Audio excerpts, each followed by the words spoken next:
Ever since the 2022 Russian invasion, there has been a large consensus among Western populations supporting their government's financing and sending arms to the government of Ukraine in order to fight against the Russians.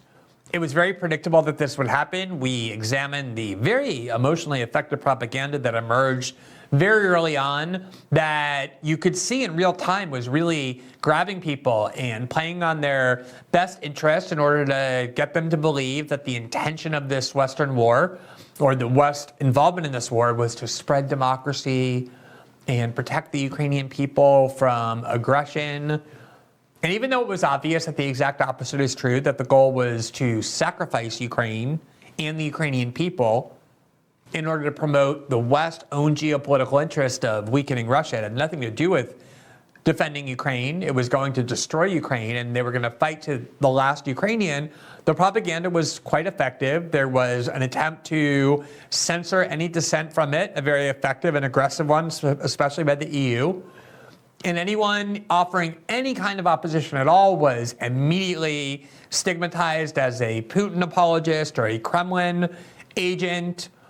And as a result, from the beginning of the war, including the United States, large majorities supported it. But as it was also predictable, and as we predicted from the start, once the realities of this war became manifest, once it became clear that none of the goals that were presented were the real goals of the war, that this was just yet another endless war that the United States found 6 months after it finally ended the war in Afghanistan, the public would start to question why it is that we're sending billions of dollars of their taxpayer funds to this conflict on the other side of the world where very little is at stake other than who will govern various provinces in eastern Ukraine.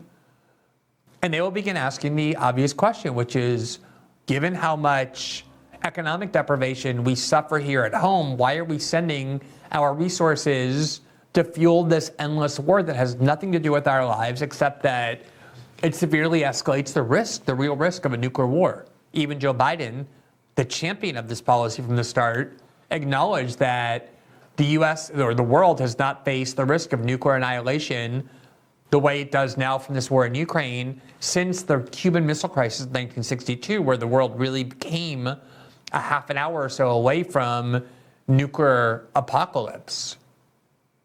And that's exactly what is happening. We've shown you the polling data that is really scaring Democrats headed into the 2024 election, that majorities of Americans now oppose sending any further funds to the war in Ukraine. Even though Secretary of State Antony Blinken made a surprise visit to Kyiv today and announced another $1 billion in funding, and even though the Biden administration's most recent demand for another $25 billion to fuel the war further on top of the $120 billion it's already authorized, can't even get a House vote and faces a very difficult struggle in Congress. They ignored all that and they just said to Kyiv, here's another $1 billion, and they flew to Ukraine. Secretary of State Blinken did to do it. But what they're really worried about is that they see the same polling data as we've reported on, and they know that if the Republican Party has a nominee who can credibly claim to be opposed to this war, Americans will have a choice. Do you want to continue to fund billions and billions of dollars of American money to the point where we're depleting our own stockpiles, a war that has no end in sight and that doesn't really affect your life? Or the Republican Party nominee will argue, it's time to end this war. This war has no benefits to the American people and is draining them of their resources.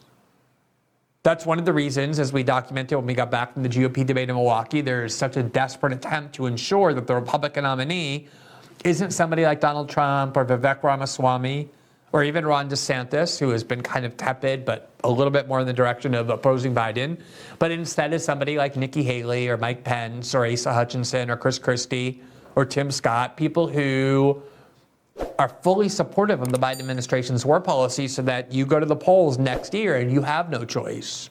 You can vote Democrat or you can vote Republican, and the war in Ukraine will continue exactly as is because both political parties fully support it. That's what they love, is to turn wars in particular into bipartisan consensus. It isn't just in the United States, where pulling out is starting to become of great concern, but also in Western Europe and even Eastern Europe.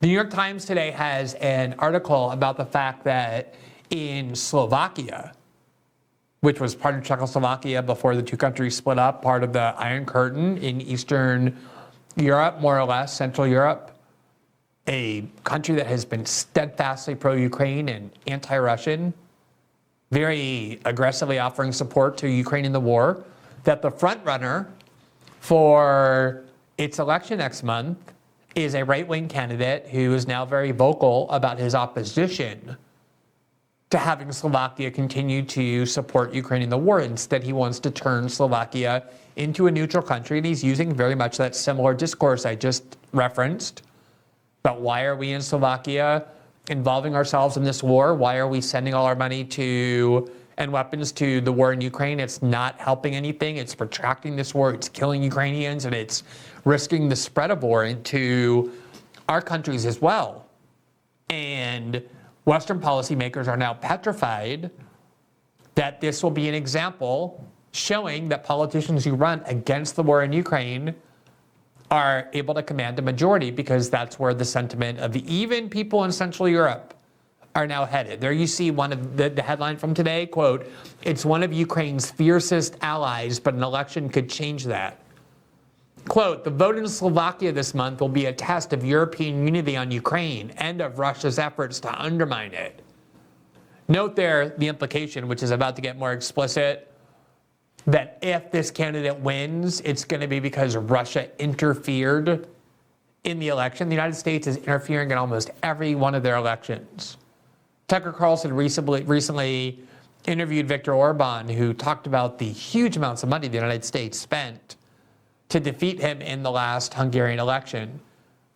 George Soros' son, Alex, issued what was more or less his foreign policy manifesto now that he's taking over his dad's multi-billion-dollar foundation, where they involved themselves in every foreign country. And he essentially mocked the Hungarian government, made clear his animosity toward them, and affirmed their intention to continue to interfere, obviously always aligned with the U.S. government, in the internal affairs of virtually every country in Central and Eastern Europe, including heavily in support of the Ukrainian government and the war in Ukraine.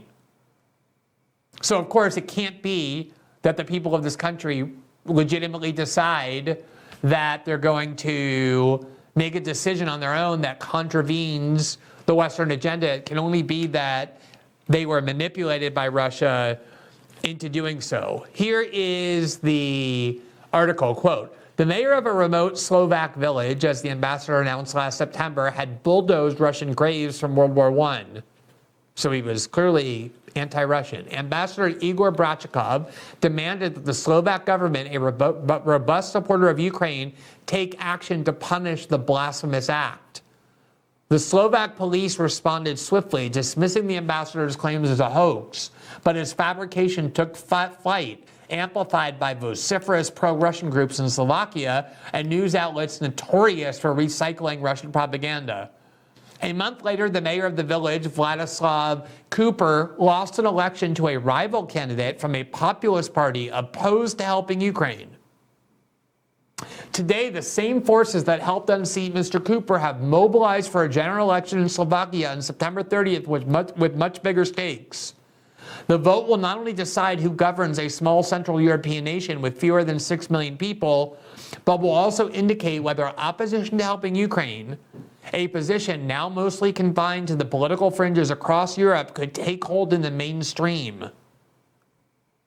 I don't really think that opposition to supporting Ukraine in the war is relegated to the fringes across Europe. In Germany, for example, we interviewed the leader of the longtime leftist party, Sarah Wagenknecht, I think back in March or April, about her steadfast opposition to German involvement in that war. She talked about how reckless it was for Germany, of all countries, to be sending their tanks, German tanks, back to the Russian border through Ukraine by furnishing all kinds of weaponry to Ukraine to be used against Russia. Remember, Russia lost tens of millions of Russians in 2 world wars that involved Germany attacking it through Ukraine. That's one of the reasons why that part of the Russian border is so sensitive to the Russians.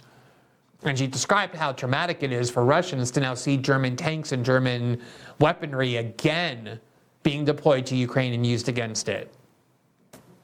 But we showed you polling data from Germany about how she's become very, very popular, including among a lot of right-wing populists, for her opposition to the German role in the war in Ukraine. So the New York Times is correct that up until now, as we said at the start, majorities of most countries have supported the same policy and posture the Biden administration has adopted, but increasingly support is eroding.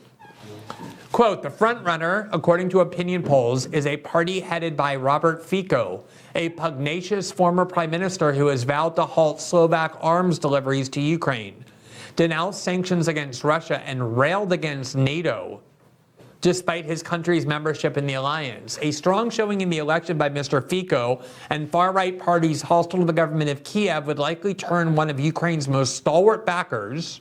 Slovakia was the first country to send in air defense missiles and fighter jets into a neutral bystander more sympathetic to Moscow. It would also end the isolation of Prime Minister Viktor Orban of Hungary as the only leader in the EU and NATO speaking out strongly against helping Ukraine.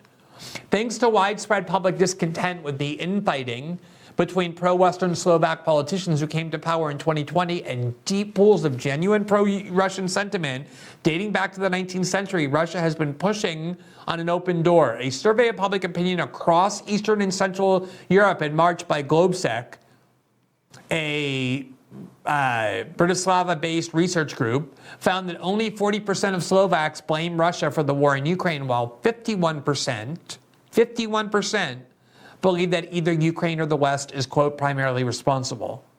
That is the critical context here. The EU, the US, NATO know that public opinion is eroding. That's why they're getting more aggressive in both their propaganda, but also in their censorship push to ensure that no opposition, no dissent to their war policies in Ukraine be permitted to spread on the internet.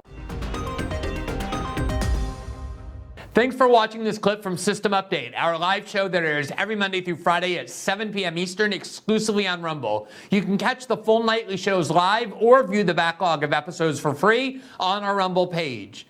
You can also find full episodes the morning after they air across all major podcasting platforms, including Spotify and Apple. All the information you need is linked below. We hope to see you there.